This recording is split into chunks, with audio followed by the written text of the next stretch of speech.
It's 11:47 at night, and you're still swiping. You're not really looking anymore. You're flicking. A face, and it's gone. A face, and it's gone. There's a stack of matches you never opened, and the one you did just died at hey. And here's the strange part. You'll do the exact same thing tomorrow night. So will millions of other people.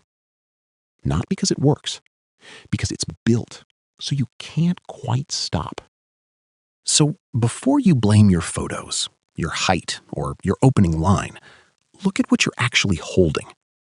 On the other end of that app isn't a matchmaker trying to get you happily off it. It's a business. And it only earns while you're still searching. The day you meet someone and delete it, the app doesn't win. It loses you. So I'm not going to tell you what's wrong with you. I'm going to show you the machine, how it keeps your thumb moving, and the one question about it that should genuinely unsettle you. But don't worry, I'll also tell you how to use the thing without it using you. Because it's not bad luck, it's design. Start with something the ads will never show you. We have more romantic choice than any humans who have ever lived. Thousands of faces in your pocket, sorted by distance, filtered to taste. A deck of cards you can flick through forever. And people feel lonelier than ever. In one study that followed more than 1,600 young adults, ordinary social media use showed no link to loneliness, but using dating apps did. So hold those two facts together. Record choice, rising loneliness. If the tool were really built to help you find someone and leave happy, more choice would mean more success. It doesn't, which means it might not be built for that at all. And here's the part that makes the case stronger, not weaker. It wasn't always built like this. When eHarmony launched back in 2000, it was almost the opposite. A clinical psychologist built it to make marriages, matching people on 29 dimensions of compatibility. It would literally turn you away if marriage wasn't your goal. Think about that. A company whose whole definition of success was you leaving, married, gone. Then the swipe arrived, and the model flipped. Your attention, not your success, became the thing worth optimizing. Today, most of the big apps sit under one roof. One company owns Tinder, Hinge, OkCupid, Match, Plenty of Fish, and more. Billions of dollars a year. And the tell is hiding right inside it. Hinge sells itself as designed to be deleted. It's a lovely promise. It's also a quiet confession. Because if designed to be deleted has to be your slogan, it's because the default clearly isn't. So how does it keep you here? Start with the swipe itself. Think about why you keep flicking, almost without deciding to. It isn't the faces, it's the not knowing. You never know if the next swipe is a match, or if the match is the one, or just another dead, hey. That uncertainty is the hook. It's the exact thing that makes a slot machine the most compulsive object ever engineered. Psychologists call it variable reward. A payoff on an unpredictable schedule pulls harder than one you can count on. And this isn't just a figure of speech. A 2025 study modeling what actually drives dating app addiction found that the endless stream of profiles, every so often, unpredictably, surfacing someone gorgeous, copies the reinforcement pattern of a slot machine. The swipe is the lever. The match is the jackpot light. Now, notice what happens after you match. A slot machine at least makes you feed it coins. A dating app makes the next pull free. Match, message, maybe meet, the whole thing squeezed into a couple of thumb taps. Researchers call it frictionless design, and that's the point. An interface that asks almost nothing of you also lowers your resistance to stopping. That same 2025 research found this low-effort, high-return flow measurably weakens your self-control. And because the deck has no bottom, there's always one poisonous little thought on tap. The next one might be better. And when desire isn't enough to pull you back, the app reaches for fear. Someone liked you. 5 people are viewing your profile. Active now. Notifications timed for the evening when you're alone on the couch. None of them say, come find love. They say, come back, or you'll lose something. That's loss aversion. We hate losing something we already have more than we enjoy gaining something new. So the app manufactures the feeling that something's slipping away, a like you never opened, a match about to expire. It isn't desire pulling you back at 11:47. It's the fear of missing out on a clock you didn't set. Which brings us to the part that should genuinely unsettle you. Say you've got a match. You swiped yes, someone swiped yes right back. They actually find you interesting, so you both want to meet. What concretely is built into the app to help that happen? Not to stop it. There's no villain slamming a door. But to actively carry two matched people over the line into a real app-deleting date? Look closely, and the honest answer is almost nothing. The friction is quieter than a locked door. It's passive, layered, structural. Let me show you what that quiet friction actually looks like.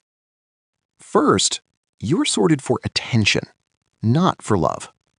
Working out who's genuinely compatible with you is expensive and hard, so the algorithm reaches for a cheap stand-in: how much attention a profile pulls. A 2024 study of dating platforms found exactly this, a popularity bias, and traced it straight to the platform's own incentives. And it cuts both ways. It floods the already wanted with attention and starves everyone else. So if you're on the flooded side, where a lot of women end up, you're not short of matches. You're drowning in them, served up to keep your thumb moving, not because they fit. Now, one honest caveat, because this channel doesn't overclaim. That same study found that what earns the app the most money and what gets the most people matched don't always pull in opposite directions. So the fair claim isn't the app sabotages you on purpose. It's colder than that. It sorts by who generates attention, not by who'd be right for you. The flood isn't proof you're winning. It's the bias doing its job. And there's a second, quieter piece. Some researchers describe something they call match throttling. The app handing you strong matches slowly, a drip, instead of all at once. So you keep coming back, instead of succeeding and leaving. In 2024, a group of users in the US took a major dating company to court, claiming its apps were built to be deliberately addictive, gambling by design. So let me be straight about how solid this is. Researchers describe the drip feed. The lawsuit claims it's on purpose, but nobody has proven the company does it deliberately. And here's the thing. It doesn't take a secret plan to hurt you. It just takes a machine with no reason to help you leave. Even mid-conversation, it's still dealing you new faces, still whispering one more swipe. Nothing about it is built to walk two matched people out the door and into a real date. So you might be bracing for the usual scold. You're just on it too much. But the hours are the wrong measure. Problematic dating app use is real. Researchers can even measure it now with a validated scale. And what defines it isn't the time you log. It's the pattern, losing control, preoccupation, the way it quietly crowds everything else out. You could be on it 20 minutes a day and be perfectly fine. Or 20 minutes a day and not. The clock was never the tell.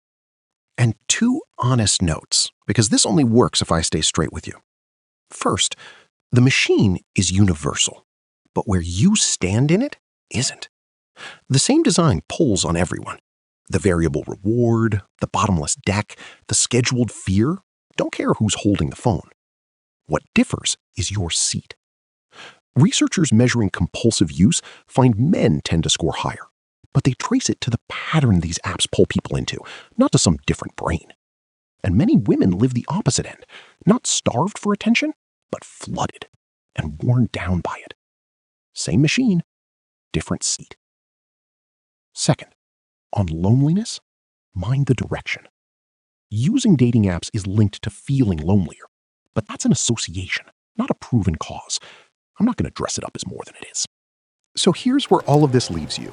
Knowing it doesn't stop the lights from flashing. It doesn't make the deck end or the notification stop. But it moves the question off of you. that empty inbox, that stack of matches that went nowhere. It was never a verdict on you. You were never too picky or too much or behind. You were one person with an ordinary amount of willpower sitting across from a machine that was built and tuned and paid for to keep you sitting there. That isn't your failure.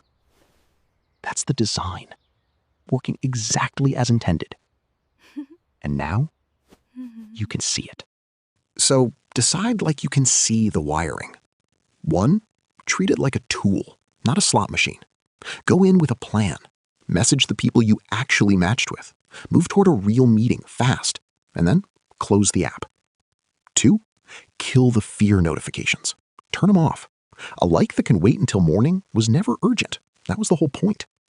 3, set a finish line, not a timer. I'll message the 2 people I'm genuinely curious about. Then I'm done. Beats 20 more minutes. And 4, measure the right thing. Not swipes, not matches, not time on the app. Real conversations that turn into real meetings. None of this is about being tougher on yourself. It's about stepping off the machine, on purpose, on your terms. So the next time it's 11:47 and your thumb already knows what to do, you'll know something it doesn't want you to. You can pick the app up like a tool, use it, and put it down. Not because you finally got tougher, because you can see the machine now. And a machine you can see is one you can beat. It's not bad luck, it's design.